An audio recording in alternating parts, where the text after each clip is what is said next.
Hey, what's up, y'all? It's your girl JoJo. Hope y'all are doing good today. This is the review for Married at First Sight, Season 10, and I forgot the episode number. I know it's a little dark. I actually already recorded the video during my lunch break, but it didn't do right, so I had to record it again. Yes, I love you all that much. I did not get to record the video yesterday because I forgot to bring my laptop to lunch, so I'm sorry that it is late, but I'm going to try to get it uploaded as soon as I get home this evening. So, before we get started, I do want to start with a little bit of housekeeping, real quick. So I know some people just come over here to watch my Married at First Sight review. Some of y'all are not necessarily subscribed. Some of you might be newly subscribed. And I just want to clear up a few things for those of you who don't know. Over here on JoJo's channel, we try to be fair. And that's everybody, even in the comment section. We try to be fair. We try to look at different perspectives. I love engaging in comments with y'all because sometimes if I'm seeing something the wrong way, I read the comments and it helps me see various perspectives. It keeps me in balance. I try to be as fair as possible on this channel, and it doesn't always happen, but I try to be as fair as possible. Another thing we're big on over here is accountability. So if you are not an accountability person, you're not going to like it over here on JoJo's channel. I will give that accountability hat to man, woman. I don't care what religion. I don't care what race. If you need to wear it, I will bring it up and I will put it on you because I'm like that in my own life. I'm probably my toughest critic. And so I bring a little bit of that over here. And I can tell y'all are accountable people as well because like attracts like, and so I think I have those kind of people over here, and I appreciate it. But Married at First Sight has brought forth, it's brought forth some people who come over here and they do a little something in the comments that I don't do, and that's be disrespectful. So I had to do a little bit of housekeeping to let y'all know how we do it over here on JoJo's channel. And if you don't like it, it's okay. You ain't got to watch us. Okay? You don't got to watch us. But that's how we do. And I saw somebody get real slick at the mouth with Tyler Me. Tyler Me was here when I had 30 subscribers, okay? And he told me to keep pushing and the numbers would come, and he was right. So I'm very protective over Tyler Me, as well as some other people who have been here for a long time. Really, all y'all. But please learn how to disagree with people respectfully. He is a respectful dude. He is respectful over here in any other comments I've ever seen him in. And it's just no need for that. Now we ain't gonna have that. Now that we done with that, well, let's get to the review. Okay, that's what y'all came for. So I want to get the okay couples out the way, and then we're gonna move into the problem. So Katie and Derek, I have nothing bad to say about Katie and Derek. I think they're gonna be just fine. Derek was down to give her the insulin shots, and that speaks volumes in my book. They did do the do. They sealed the deal. Probably was I, So good for them. They are realizing why they were put together because they have so much in common. They actually have trouble finding things that they don't have in common. So that's really good because the other couples, we're not so sure. But Katie and Derek are going to be great, you guys. They really didn't have too much going on this episode. And really, this episode wasn't that entertaining at all. Next person, Jessica and Austin. Again, I think these two are going to be okay. They have very, very awkward personalities. They tell a lot of corny jokes, and they love it. And I love watching it. I love when people meet their equal, especially people who are like a little bit, what some people would consider strange or awkward or, weird or what have you.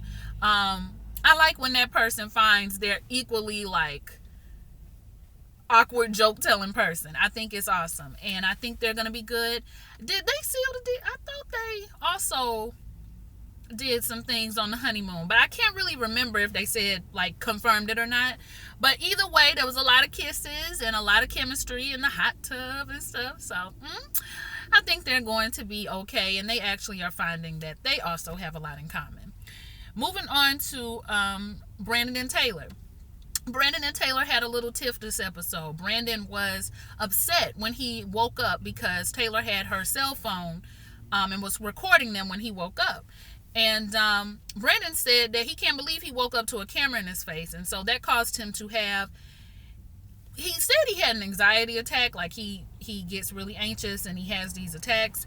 I don't want to speak on that because I don't have those and I don't want to pretend that I know how it goes. But to me, it seemed like he just had a general attitude, in my opinion. But he said he didn't appreciate having a camera in his face. And I mean, I'm like that too. I don't want to wake up to a camera. However, I also wouldn't go into a reality show with cameras. But that's just me. Okay. All right. Brandon saw it differently. And he ended up not speaking to Taylor for pretty much the whole episode. Taylor tries to be apologetic. She tries to get him a beer. He say no to the beer, but then is drinking the beer later.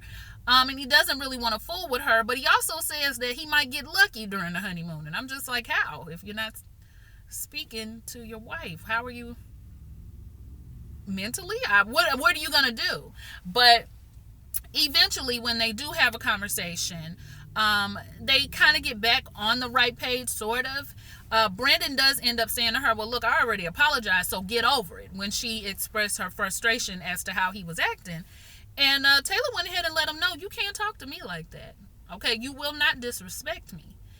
And it's like Brandon kind of, it's like something in his head went, oh, okay, yeah, you're right. I guess I can't do that. And they kind of get back on the same page, but it's still a cause of concern that his personality would flip-flop in this way. So that's something that Taylor might have to look at. When they go to the zoo and they're feeding the sleuth or the sloth, I don't know if I'm saying it right, it looked like it was living a life to me, getting fed in slow motion, and I would love to live that life. But I can tell that Taylor still has a problem with Brandon because she is shading them on the low and comparing them to these animals. So yeah, we gonna have to just really keep looking at this situation because something might be amiss. But other than that, I do still think they have chemistry. But Brandon's he flips back and forth, like with his range of emotions, and that can be unsettling in a marriage. Moving on to Mindy and Zach. We about to get into our problem couples. Mindy and Zach. I have a lot of notes, so y'all will see me looking down a lot. So I'm concerned about Mindy and Zach for a few reasons. And one of the reasons is because I believe that Mindy is deeply insecure. She wants to please Zach even at the detriment of herself, and that's usually not good. Well, it's never good, really. They discussed a situation that happened the other night with him saying that he wasn't building any attraction to her. And surprisingly, he doesn't run away from it. He said, yes, I did say that. But I didn't realize that in saying that, y'all, really Zach was talking in circles, and he did this 2 times during the episode. I'm going to try my best to explain what I think he was trying to say. I believe that he was trying to tell Mindy that he was not trying to hurt her feelings, but in this relationship, he kind of came with that brutal honesty because he thought he could. But now that he knows that that doesn't work, he is going to pull it back and hope that they continue to progress in their types of communication.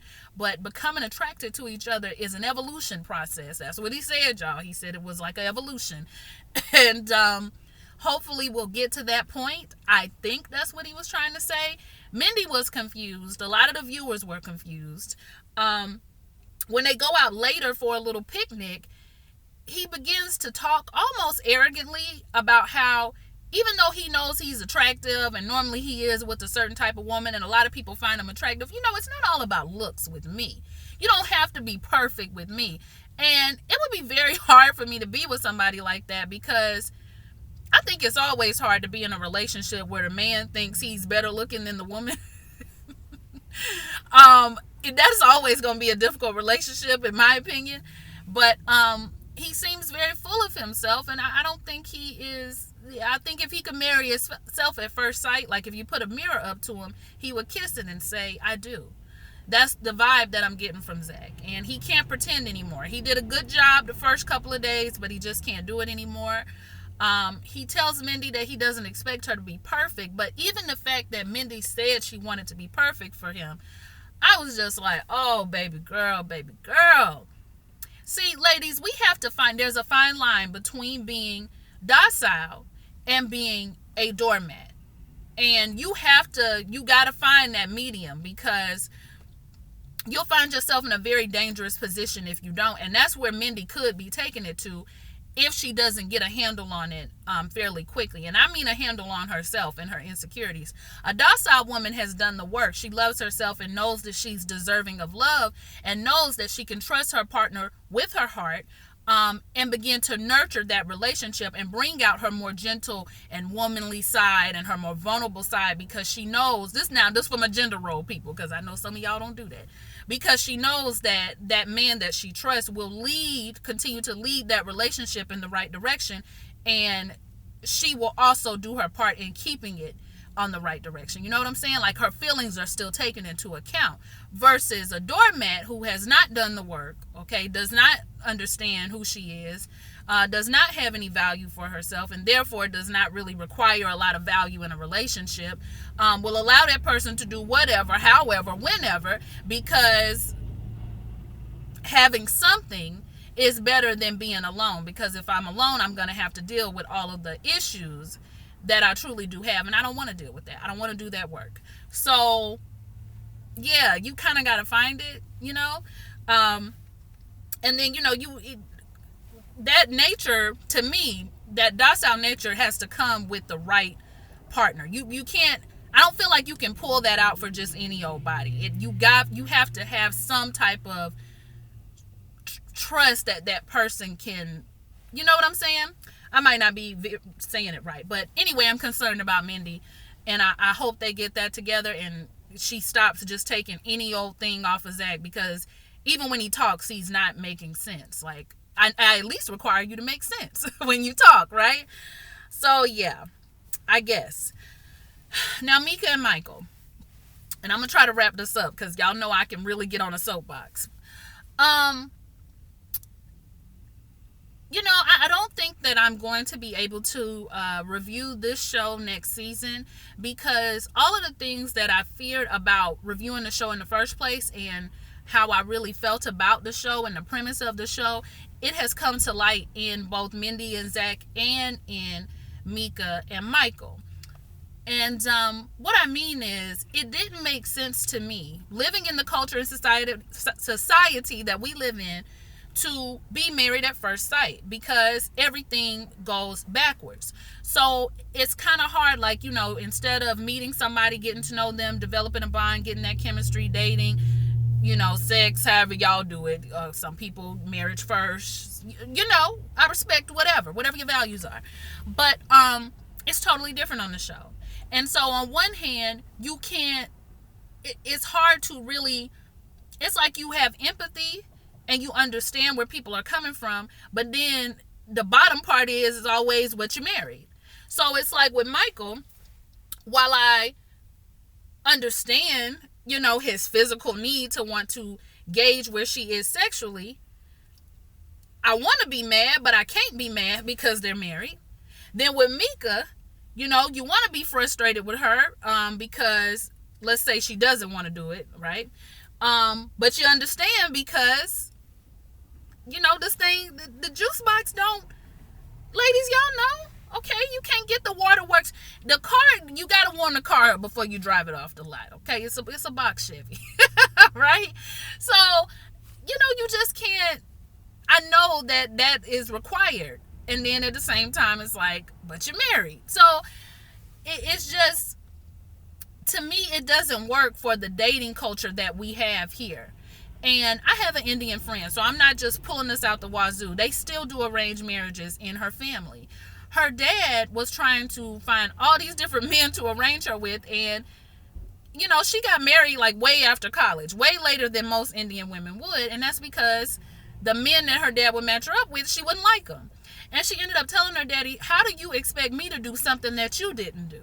Because her dad was in an arranged marriage with her mother, but her family knew early on they wanted them to be together, and they grew up around each other. They started developing love for each other, at 15, 16, 17, like they knew each other, right? So it was a little bit different for him than just kind of meeting this girl and you take her for whatever she is, and vice versa.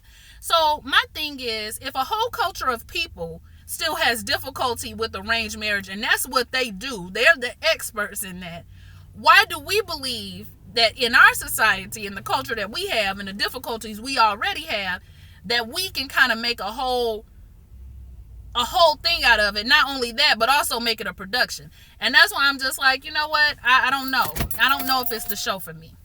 But again, let me move on. I'm staying on stuff too long. So, everyone's waking up from the honeymoon. Michael and Mika are waking up in separate rooms. They're both disappointed in themselves. They're both disappointed in what has conspired of their honeymoon. Mike wants to fix it. He feels like he's failing miserably at marriage. Mika feels the same. She says she feels sad, but then she also mentions that if they don't get it right, she's afraid that this relationship or this marriage is going to end. And I'm going to talk about Mika and her. She speaks in extremes, and I'm going to talk about that in a minute. But first, breakfast, because you know Michael don't play around about that. So he eats. And when they do eventually see each other outside, they don't really talk. Instead, they split up and have guy and girl time with the group because, according to the matchmakers, they're doing something different this year. We're going to allow the couples to meet together and be each other's support system. Negative. Y'all can miss me with the BS. No, y'all going to allow the couples to get together and bond and do all of that so they can do all the counseling that you don't have time to do for 5 people. You're going to let them counsel each other. You're trying to get off cheap, but I noticed what you're doing. It's way too many people. I think y'all need to keep it at about 3. That's good. But 5, no. Anyway, so the girls let Mika know they got her back, after she tells them what's been going on. Michael, he doesn't tell the guys like every single thing that's been going on, but they do end up talking about the whole sexual situation.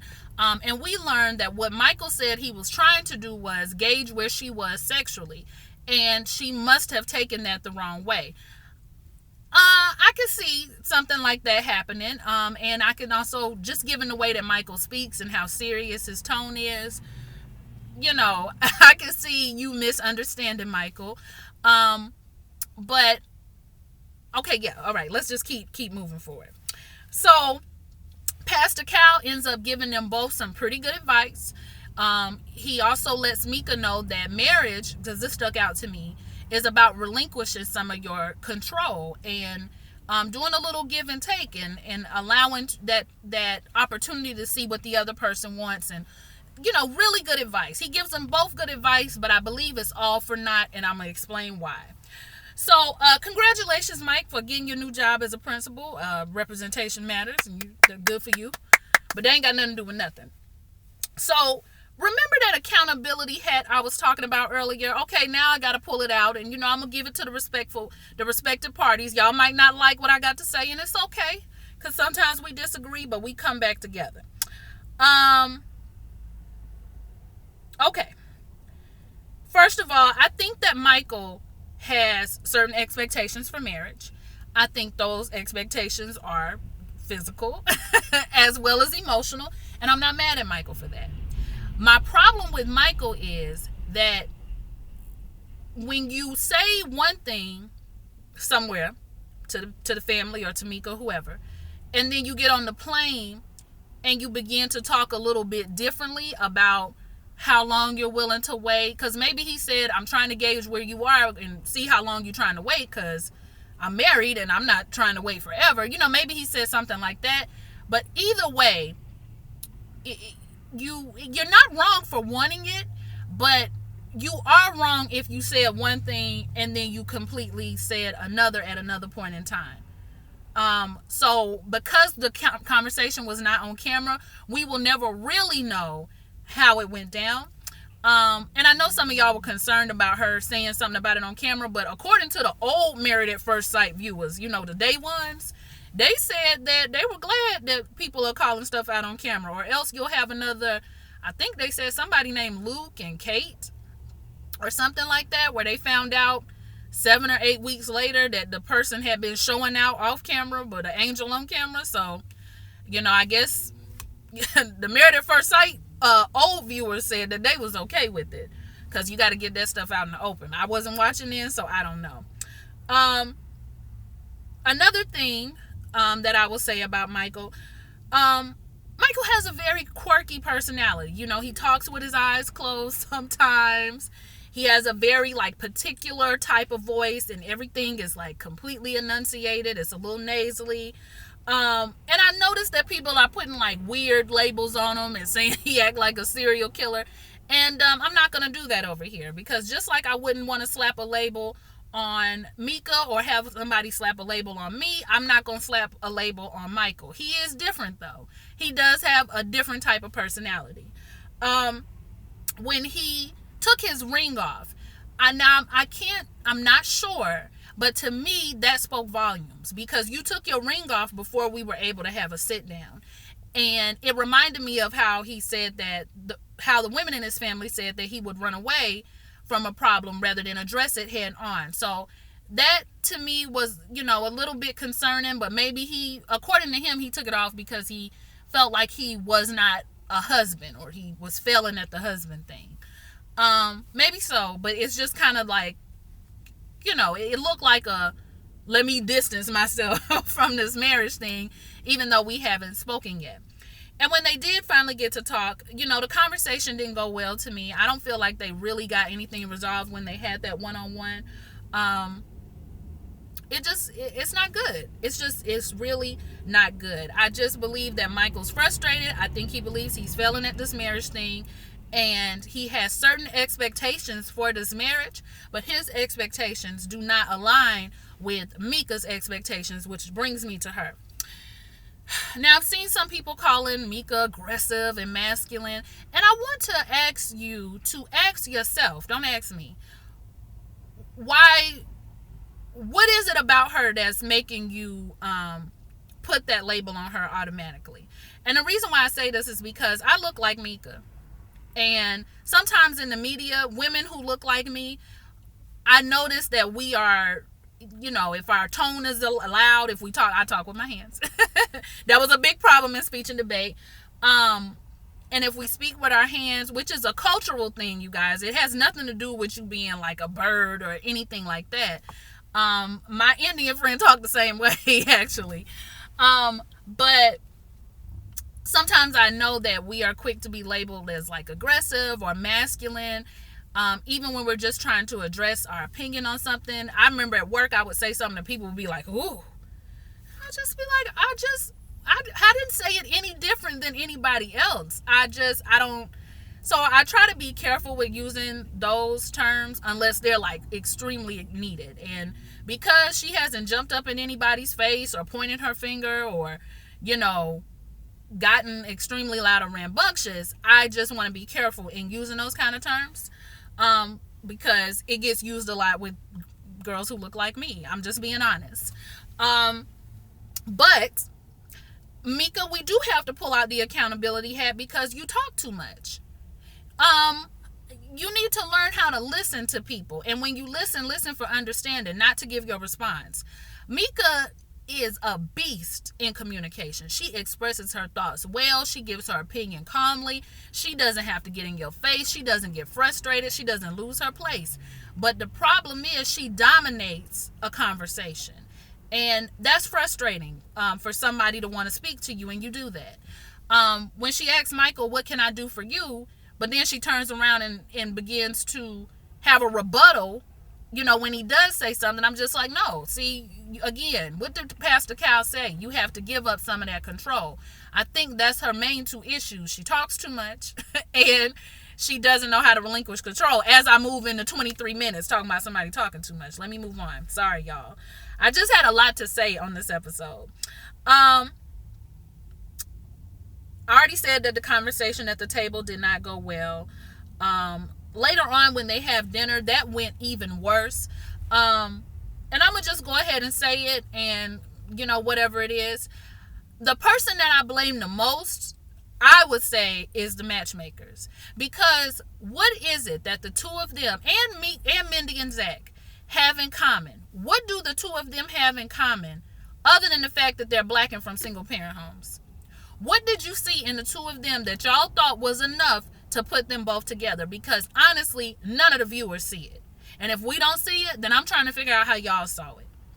Because when they got to this dinner table, Mika told me everything I need to know. She darn near sat there and said, I don't like him. She pretty much said it. and said that there was nowhere she could go. So are they contractually obligated to stay together? I'm not sure. But what I wish Mika would have done from the very beginning is to say, you know what, this is not the right match. And she probably didn't, because she was scared of what people were going to say and how she was going to look. And she didn't want to look bad. But, hey, they're going to talk about you anyway. I don't think she likes Michael. I don't know if it's an attraction thing or a personality thing or a combination of both, but I don't think she likes him. And just because she doesn't like Michael, it's okay. It's okay. And I think that's why they're so frustrated with one another, because, you know, looks wise, maybe, you know, Mika was what Michael expected, but personality wise, no. And for Mika, it might be a combination of both. That does not make them bad people. That does not mean that they are, you know, just terrible and superficial. Every person you meet, you're not going to like. And so I think the both of them should cut their losses and call it a day, because they were a bad match from the beginning. And I really put that on the people who matched them. I saw some people saying that Mika probably like thugs, you know, like a lot of women who act like her. You guys, again, why do we talk in extremes like that? Mika also talks in extremes, which lets me know that A, she's got some maturing to do, right?